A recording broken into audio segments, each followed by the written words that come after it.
Hello everybody, welcome to this week's edition of Northwest Quadrant Wealth Management e-News. Thanks for joining us. So today we thought we'd talk about a phenomenon that occurs every once in a while when markets start to trade sideways, and that is in the investment world, something called anchoring. And so the market hit an all-time high in early January of 2022, so about 20 months ago, the market hit an all-time high, and most of you, your accounts hit an all-time high somewhere around that period as well. And so your account's obviously down from that date. The market hasn't gotten back to that all-time high. And so a lot of people feel like they've lost money because that was the all-time high, and any penny off of that is losing money. And Josh and I would say that when you think about where the market was then at that point, where interest rates were moving higher, stock prices were really expensive, earnings were going to start to decline, we felt like that value, the market had a 3-year run of high teen returns. That was the value that didn't make any sense and was sort of an unrealistic number. And where we are now in markets is a lot more realistic, maybe even still expensive. But that anchoring phenomenon is making a lot of you quite restless, and it's like, my account hasn't done anything now and coming up on 2 years. What are we doing? And remember, this happens a lot where markets get way overpriced. They hit an all-time high and then they trade sideways, and we have a lot of stuff to work out in this country, at the Federal Reserve level with inflation, all those sort of things.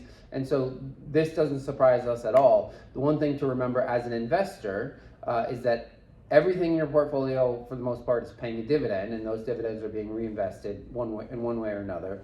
And when we do finally start another bull market, you'll have a lot more shares, and that'll sort of turbocharge returns.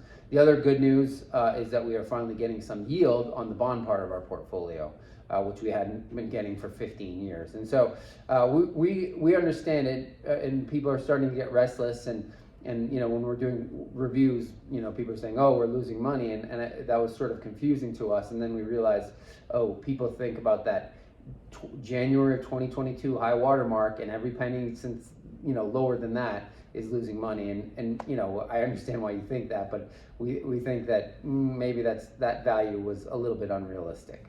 Rewinding even further, 2 years ago, S&P is actually trading a little bit lower than it was on this day 2 years ago.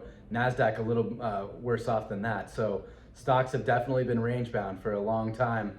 Last week we got wholesale inflation data, which, no surprise to anyone that's paying attention, came in a little bit worse than expected, so higher than expected inflation.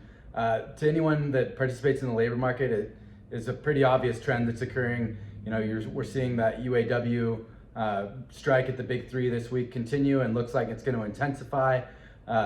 Workers, of course, demanding higher wages. We have been sort of telegraphing for the last couple of years that we believe in the wage push inflation narrative, which higher wages thereby creates higher prices, and so on and so forth.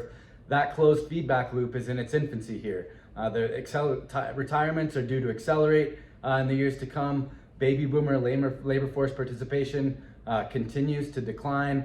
Those are typically highly educated, highly experienced, very valuable workers leaving the workforce. And so the people that replace them are going to demand a lot more money to do the same job. And we're starting to see that phenomenon play out. The Federal Reserve is going to announce what looks to be a pause this Wednesday, so markets are in a bit of a holding period. But we should all hope that the Fed would actually give us our medicine and just raise rates, put us in a recession, and get us out of this mess. Because the longer this goes on and the more protracted it becomes, the more angst there's going to be around range-bound markets. And stocks aren't going to go higher until there's some version of a resolution to this problem. And we're grinding lower slowly, but we're not going to get the definitive resolution that we all want in the current holding pattern. And I think that's tough for a lot of people to take, but the prescription is just like Tyler mentioned, which is letting stocks continue to reinvest and not trying to time markets.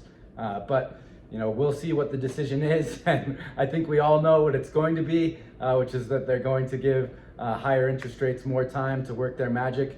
But we're slowly grinding towards a resolution. We just want it all, of course, to happen sooner. Yeah, it's hard to imagine the inflation problem not being solved without a recession. History would tell us that we need to have a recession to certainly stop that wage push inflation from continuing.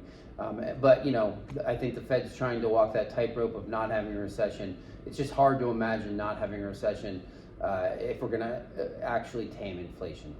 So as always, if you have questions about your account or your situation, give us a call at the office. The number is 800-743-0988, or you can send either one of us an email, Josh or Tyler, at northwestquadrantwealth.com. We'll see you back here in 2 weeks.